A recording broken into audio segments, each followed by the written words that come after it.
வாக்குண்டாம் வாக்குண்டாம் நல்ல மனமுண்டாம் மாமலரால் நல்ல நோக்குண்டாம் மேனி நுடங்காது பூக்கொண்டு துப்பார் திருமேனி தும்பிக்கையான் பாதம் தப்பாமல் சார்வார் தமக்கு.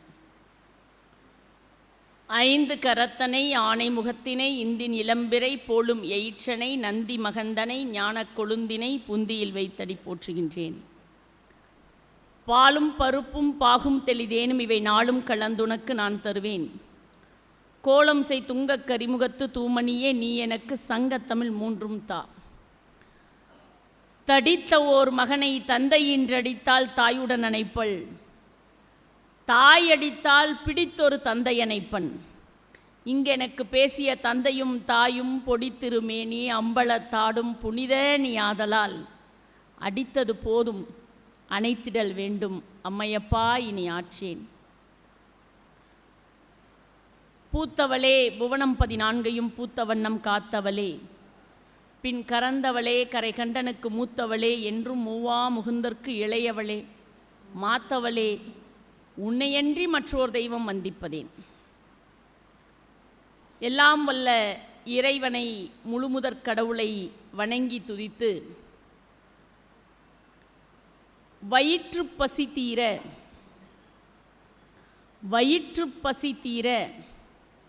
சோற்றுப்பருக்கைகளை வாழை இலை முழுவதும் பரிமாறினால் அதற்கு பெயர் மணவிழா. வயிற்றுப்பசி தீர சோற்றுப்பருக்கைகளை வாழை இலை முழுவதுமாக பரிமாறினால் அதற்கு பெயர் மணவிழா. அறிவு பசி ஏற்ற தீர இல்லை, ஞானப்பசியும் அறிவு பசியும் ஏற்ற, ஞானப்பசியும் அறிவு பசியும் ஏற்ற அகிலத்தில் இருக்கிற எல்லாருடைய மனதிலும் சொற்பொழிவு என்கின்ற அருமையான உணவை பரிமாறினால் அதற்கு பெயர் மார்கழி பெருவிழா. அறிவு பசி ஏற்றுவதற்காக ஒரு திருவிழாவினை சொல்லப்போனால் இந்த சேலம் மாநகரம் இன்றைக்கு புண்ணிய பூமியாக மாறியிருக்கிறது என்று சொன்னால் அதற்கு காரணம் இந்த மார்கழி பெருவிழா. எனவே அதை சீரோடும் சிறப்போடும் எழிலோடும் ஏற்றத்தோடும் பொறுப்போடும் புனிதத்தோடும் நடாத்தி கொண்டிருக்கக்கூடிய எங்கள் போற்றுதலுக்கும் வணக்கத்திற்கும் உரிய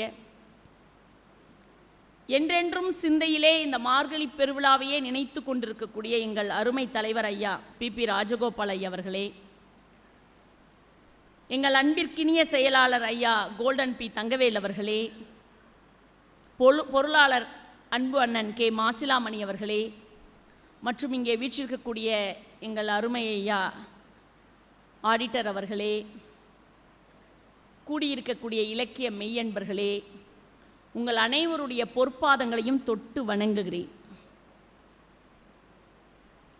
இன்றைய தலைப்பு நின்னை தொழுதிடல் மறக்கிலேனே. இந்த வாக்கியத்தை நான் எங்கிருந்து எடுத்தேன் என்று சொன்னால் மகாகவி பாரதியிடமிருந்து எடுத்தேன். சில வார்த்தைகள் சில வாக்கியங்கள் நம்மை பல்வேறு விதத்திலே சிந்திக்க வைக்கும். மகாகவி பாரதி என்ன செய்கிறான்? நீடுதுயில் நீக்க பாடி வந்த நிலா. இந்த இந்திய பெருமக்கள் தூங்கிக் கொண்டிருக்கிறவர்களை எழுப்புவதற்காக வந்த நிலா என்று பாவேந்தன் குறிப்பிடுகிறார். அந்த மகாகவி பாரதி ஒரு பாடல் பாடுகிறான். இதந்தரு மனையின் நீங்கி இடர்மிகு சிறைப்பட்டாலும். எப்படி? உங்கள் வீடு எப்படிப்பட்ட வீடு? நமக்கு எல்லாருக்குமே எவ்வளோ பெரிய மாளிகையில் போய் தங்கினாலும் நம்ம வீட்டில் தூங்குற மாதிரி தூங்க முடியாது இல்லைங்களா? அப்போ நமக்கு இதத்தை தருவது எது என்று சொன்னால் நம் மனை. அதை பாரதி குறிப்பிடுகிறான். இதம் தரு, எனக்கு இதம் தரக்கூடிய என்னுடைய மனையை விட்டு நீக்கி என்னோட வீட்டை விட்டு என்னை வெளியேற்றி, அது எவ்வளோ பெரிய கொடுமையான செயல் இல்லையா? நான் வாழ்கிற வீட்டை விட்டு என்னை வெளியேற்றினால் அது எவ்வளோ கடினமான செயல் இல்லையா? அப்படி நடந்தாலும் பாரதி இதம் தரு மனையின் நீங்கி இடர்மிகு சிறைப்பட்டாலும், அடுத்தது சொன்னா வீட்டை விட்டு வெளியேற்றிட்டா பரவாயில்ல, வெளியேற்றுறது மட்டும் இல்லையா, கொண்டு போய் சிறையிலேயே வச்சுட்டாங்களாம். அப்படி சிறையிலேயே வைத்தாலும் சரி, எதனால் சிறையில் வைக்கிறார்கள் அப்படிங்கிறது தான் அந்த கடைசி வரிக்கான விளக்கம். இதன் தரு மனையின் நீங்கி இடர்மிகு சிறைப்பட்டாலும் பதம் திரு இரண்டும் மாறி பழி மிகுந்து இழிவுற்றாலும். உயர்ந்த பதவி வசதி எல்லாம் இருக்கிறது, இதெல்லாம் போயிடுச்சு. பதம் திரு இரண்டும் மாறி பழி, இப்போ சொத்து சொகம் வசதி பதவி எல்லாம் போய் பழி வந்தது. எது வந்தது? பழி வந்தது.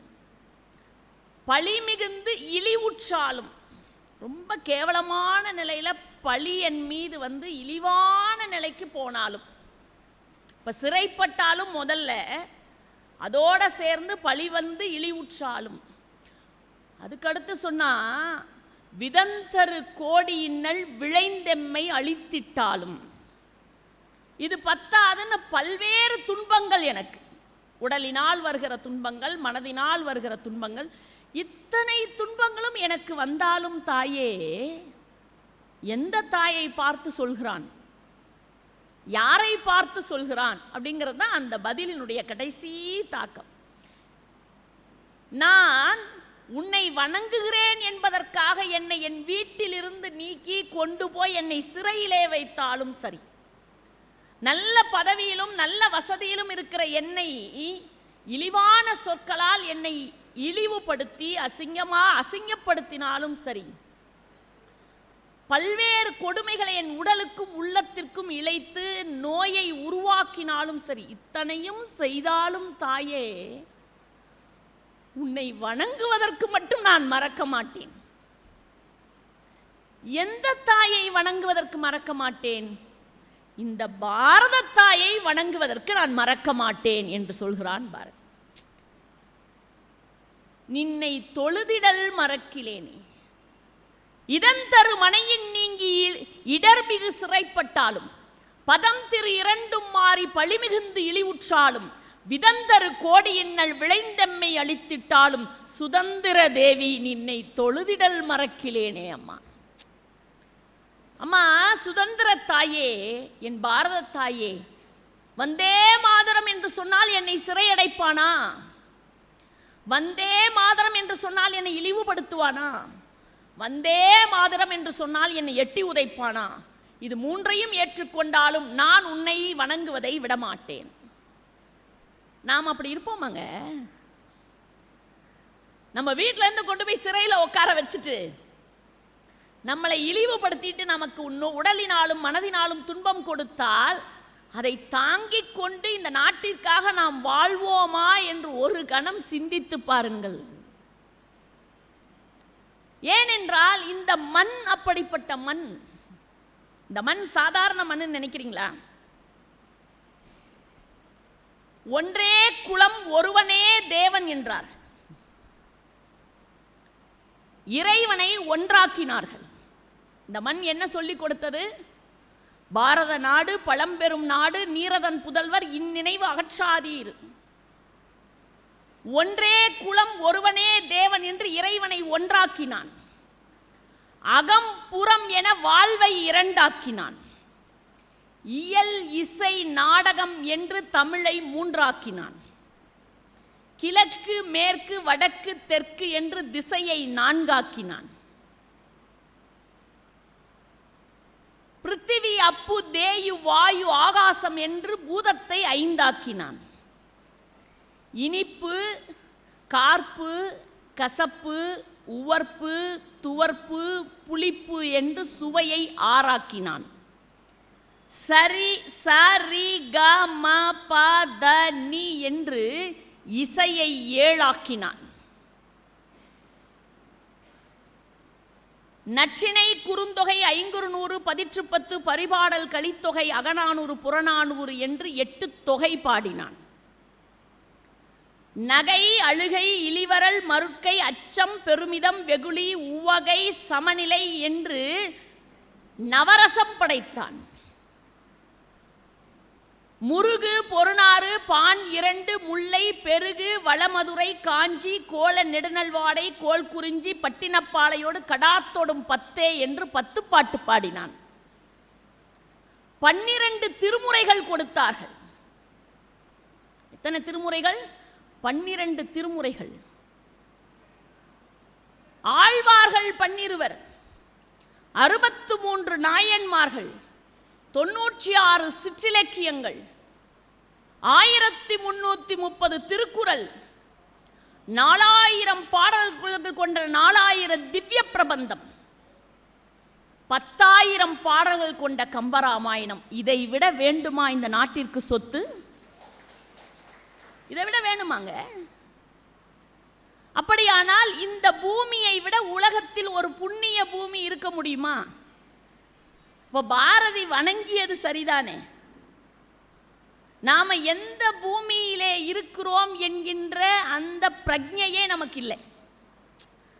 நம்ம பெருமை நமக்கே தெரியல. நம்முடைய பெருமை நமக்கே தெரியவில்லை. முதல்ல நம்மை நாம் நேசிக்கவில்லை. நீங்க 1ஆம் நூற்றாண்டிலே அகத்தியம் தோன்றியது. கடல் கோள் கொண்டு போனது. அதை நீங்க இப்பதான் சுனாமியை பார்த்திருக்கிறீர்கள். நம்முடைய தமிழகம் கண்ட சுனாமியை போல உலகத்தில் ஒரு நாடு கண்டு இருக்காது. ஏனென்றால் நாம் லெமூரியா கண்டம் என்கின்ற ஒரு கண்டத்திலே நாம் வாழ்ந்தோம். குமரிக்கண்டம் என்று அதற்கு பெயர். அந்த குமரிக்கண்டம் முழுவதுமாக கடலில் மூழ்கிவிட்டது. முதற் சங்கமும் இடைச்சங்கமும் அங்கேதான் இருந்தன. 3ஆம் சங்கம் தான் தென்மதுரைக்கு வந்தது. அந்த முதற் சங்கத்திலே இயற்றப்பட்ட நூல் தான் அகத்தியம். அகத்தியரின் மாணவன் தான் தொல்காப்பியர். தொல்காப்பியர் எழுதியதுதான் தொல்காப்பியம். அப்ப 1ஆம் நூற்றாண்டிலே தொல்காப்பியம், அகத்தியமும் தொல்காப்பியமும். 2ஆம் நூற்றாண்டிலே நான் சொன்னேனே 8 தொகையும் 10 பாட்டும். நற்றிணை நல்ல குறுந்தொகை 500 ஒத்த பதிற்று10 ஓங்கு பரிபாடல் கற்றறிந்தார் ஏத்தும் கலியோடு அகம்புறம் என இத்திரத்த 8 தொகைனா. முருகு பொருநாறு 12 முல்லை பெருகு வளமதுரை காஞ்சி கோல நெடுநல்வாடை கோல் குறிஞ்சி பட்டினப்பாளையோடு கடாத்தோடும் 10 என்கின்ற 18 நூல்கள் 2ஆம் நூற்றாண்டில் நம் நாட்டில் இயற்றப்பட்ட நூல்கள். 3ஆம் நூற்றாண்டிலே திருவாசகம். திருவாசகத்துக்கு உருகார், ஒரு வாசகத்துக்கும் உருகார். இறைவனே ஒரு ஊழிக்காலத்தில் வேணும்னு ஒரு படி எடுத்து வச்சுக்கிட்டாராம். ஊழிக்காலத்தில் தன் தனிமையை போக்குவதற்காக எல்லாம் உலகமே அழிஞ்சிரும், அவர் ஒருத்தர் மட்டும்தான் இருப்பார். தனியாக உட்காந்துக்கிட்டு என்னடா பண்ணுறதுன்னு திருவாசகத்திலே ஒரு படி எடுத்து வைத்து கொண்டானாம் இறைவன். அப்படியானால் அப்படிப்பட்ட நூல் 4ஆம் நூற்றாண்டிலே 14 கீழ்கணக்கு நூல்கள். அது என்ன? நாலடியார், நான்மணிக்கடிகை, இன்னா 40, இனியவை 40, கார் 40, களவழி 40, ஐந்தினை 50, ஐந்தினை 70, திணைமாலை 150, ஆசாரக்கோவை, பழமொழி, ஏலாதி, திரிகடுகம், இத்தனை திருக்குறள் உள்ளிட்ட 18 நூல்கள். எந்த நூற்றாண்டில்? 4ஆவது நூற்றாண்டிலும் 5ஆவது நூற்றாண்டிலும். 6ஆவது நூற்றாண்டிலே நெஞ்சையெல்லும் சிலப்பதிகாரம், மணிமணியாக வரக்கூடிய மணிமேகலை. 7ஆம் நூற்றாண்டிலே திருமூலருடைய திருமந்திரம். 8ஆம் நூற்றாண்டிலே மூவர் தேவாரம், திருஞான சம்பந்தர் தேவாரம், திருநாவுக்கரசர் தேவாரம், சுந்தரமூர்த்தி நாயனார் தேவாரம். 9ஆம் நூற்றாண்டிலே ஆழ்வார்களுடைய ஆனந்த அழுகைகள், ஆழ்வார் பெருமக்களுடைய ஆனந்த அழுகைகள். பச்சை மாமலை போல் மேனி பவளவாய் கமலச்செங்கன் அச்சுதா அமரர் ஏரே ஆயிரம் கொழுந்தே என்னும் இச்சுவை தவிர யான் போய் இந்திர லோகமாலும் அச்சுவை பெரினும் வேண்டேன் அரங்கமா நகருளானி. ஆழ்வார்களுடைய ஆனந்த அழுகைகள். 10ஆம் நூற்றாண்டிலே வளையாபதி குண்டலகேசி, 11ஆம் நூற்றாண்டிலே சீவக சிந்தாமணி, 12ஆம் நூற்றாண்டிலே பெரிய புராணம் ஸ்ரீ கந்த புராணம், 12ஆம் நூற்றாண்டு முடிந்து 13ஆம் நூற்றாண்டிலே கம்பராமாயணம், சிவஞான போதம், 14ஆம் நூற்றாண்டிலே ஐஞ்சிறுங்காப்பியங்கள், சிற்றிலக்கியங்கள், 96 வகையான சிற்றிலக்கியங்கள், 15ஆம் நூற்றாண்டிலே வில்லி பாரதம், 16ஆம் நூற்றாண்டிலே திருவிளையாடற் புராணம், 17ஆம் நூற்றாண்டிலே தேம்பாவணி சீரா புராணம், 18ஆம் நூற்றாண்டிலே தாயுமானவருடைய திருப்பாடல்கள், 19ஆம் நூற்றாண்டிலே திருவருட்பா என்று சொல்லக்கூடிய வள்ளலாருடைய மிக அருமையான பாடல்கள், 20ஆம் நூற்றாண்டிலே பாரதியார் தொடங்கி இன்றைக்கு இருக்கிற கவிஞர்கள் வரைக்கும். இதை விட சொத்து வேண்டுமா சொல்லுங்க பார்க்கலாம். இதை நான் உட்கார்ந்து ஒரு ஆராய்ச்சியே பண்ணி பார்த்தேன். ஒரு நூற்றாண்டு கூட என் மண் சும்மா இருக்கவில்லை. இப்படி ஒரு வரலாறு உலகத்தில் யாருக்காவது இருக்குமாங்க? இருக்குமா? இந்த நாட்டை ஏன் பாரதி நேசித்தான் என்று சிந்தித்து பார்த்தேன். அப்படி என்ன அவனுக்கு ஒரு ஆசை? என் வீடு வேண்டாம், என்ன சிறையிலே தள்ளினாலும் சரி, என்னை கொண்டு போய் எங்க தள்ளினாலும் சரி, சிறையிலே தள்ளினாலும் சரி, எனக்கு இன்னல் வந்தாலும் சரி, பழி வந்தாலும் சரி, நான் இந்த மண்ணை நேசிப்பேன். இந்த மண்ணை என்னப்பா அப்படி உனக்கு பண்ணிடுச்சு? என்ன செய்தது? சிந்தித்து பாருங்கள். நீங்க நான் நிறைய பேருடைய வரலாற்றை, இந்த மண்ணை நேசித்தவருடைய வரலாற்றை சொன்னா நீங்களாம் நம்புவீங்களா மாட்டீங்களான்னு எனக்கு தெரியல. நான் சொல்வது எல்லாமே கதை இல்லை, நல்லா ஞாபகம் வச்சுக்கோங்க. நான் சொல்ல போகிற எதுவுமே நீங்க கேட்க வந்திருக்கிறீர்கள். எங்கள் நாவுக்கரசர் ஐயா, எனக்கு என்னுடைய குருநாதர் நாவுக்கரசர் சதீசீலன் ஐயா எங்களுக்கு சொல்லிக் கொடுத்த பாடம் என்ன தெரியுமா சொல்லிக் கொடுத்தார்? நீ மேடை ஏறி பேசுகிறாய் என்று சொன்னால், 2 மணி நேரம் நீ பேசுகிறாய் என்று சொன்னால், உன்னுடைய 2 மணி நேரம் மட்டும் வீணாகவில்லை. உன்னை நம்பி உட்கார்ந்திருக்கிற 1000 பேருடைய 2 மணி நேரத்தையும் நீ எடுத்துக்கொண்டிருக்கிறாய் என்பதை மறந்து விடாதே என்று சொல்லிக் கொடுத்தார்கள் எங்கள் பெரியவர். அப்படியானால் அவர்களுக்கு ஏதாவது ஒரு செய்தியை நீ சொல்ல வேண்டும். ஏதாவது ஒரு செய்தி என்ன பண்ணணும்? சொல்லணும். பராக்கிரம பாண்டியன் ஒரு ராஜா இருந்தான். தென்காசி கோவிலை பராக்கிரம பாண்டியன் கட்டுகிறான். எங்க ஊர்ல கோவில்ல லைட் வெளியே தெரிய மாட்டேங்குது. ஏன் தெரியும்? வெளிச்சமே வெளியில வர மாட்டேங்குது. ஏன் சொல்லுங்க பார்க்கலாம். அதை கொடுத்தவர் அவர் பரம்பரை பேரையே அதில் எழுதியிருக்கிறார். ஆனால் தென்காசியிலே இருக்கக்கூடிய பராக்கிரம பாண்டியன் தென்காசி கோவிலை நீங்கள் இன்னைக்கும் போய் பாருங்க. தயவு செய்து நான் சொல்வது வரலாறு என்பதற்கு எடுத்துக்காட்டு சொல்கிறேன். பராக்கிரம பாண்டியன் தென்காசி கோவிலை கட்டுகிறான். கட்டி முடித்து விட்டு என்ன எழுதினான் தெரியுமா? இதை கட்டுவதற்கு எனக்கு இவ்வளோ செலவாச்சு, இவ்வளோ நாளாச்சு, இவ்வளோ கஷ்டப்பட்டேன், இத்தனை பேர் பாடுபட்டாங்க, அதெல்லாம் எழுதலைங்க. அதெல்லாம் எழுதலை. பின்ன என்னம்மா எழுதுனா? பராக்கிரம பாண்டியன் எழுதுகிறான், அடியேன் பராக்கிரம பாண்டியன் இந்த கோவிலை இன்றைக்கு கட்டுகிறேன். இன்னும் 100 ஆண்டுகள் கழித்து, இன்னும் 1000 ஆண்டுகள் கழித்து இந்த கோவிலின் மதில் சுவற்றில் இருக்கிற ஏதாவது ஒரு கல் கீழே விழும் என்று சொன்னால், அதை எடுத்து அதே இடத்தில் வைத்து எவன் ஒருவன் சரி செய்கிறானோ அவன் பாதத்தை இன்றே தொட்டு வணங்குகிறேன் பராக்கிரம பாண்டியனேன்னு எழுதினான். கிடைப்பானாங்க இப்படி ஒரு மன்னன் இந்த நாட்டில்? நான் கேட்குறேன். இப்படி ஒரு அரசன் எந்த உலகத்திலாவது பிறந்திருப்பானா? இருக்க முடியுமா? சொல்லுங்க பார்க்கலாம்.